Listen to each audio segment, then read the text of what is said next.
আগামী জাতীয় সংসদ নির্বাচনে ভোট কেন্দ্রের সংখ্যা হবে ৪৫,০৯৮টি, ভোট কক্ষ ২,৮০,৫৬৪টি। একই সাথে ভোট গ্রহণের দায়িত্বে থাকছেন ৯,৩১,০০০-এর বেশি কর্মকর্তা।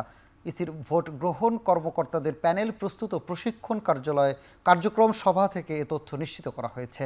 একই সাথে ভোট দিতে পারবেন ১২,৭৮,০০,০০০-এর বেশি ভোটার। এতে যাদের জন্ম ১লা জানুয়ারি ২০০৮ বা তার আগে তারা যুক্ত হতে পারবেন। এবারের নির্বাচন ঘিরে ইসি ৩ ধাপে ভোটার তালিকা প্রস্তুতির কাজ করছে। সবশেষ দ্বিতীয় ধাপের তথ্য খসড়া তালিকাভুক্ত ভোটার ১২,৬১,০০,০০০-এর বেশি। একই সাথে ৩১ অক্টোবরের মধ্যে যাদের বয়স ১৮ হবে চূড়ান্ত ভোটার তালিকায় তাদের যুক্ত করতে যাচ্ছে কমিশন।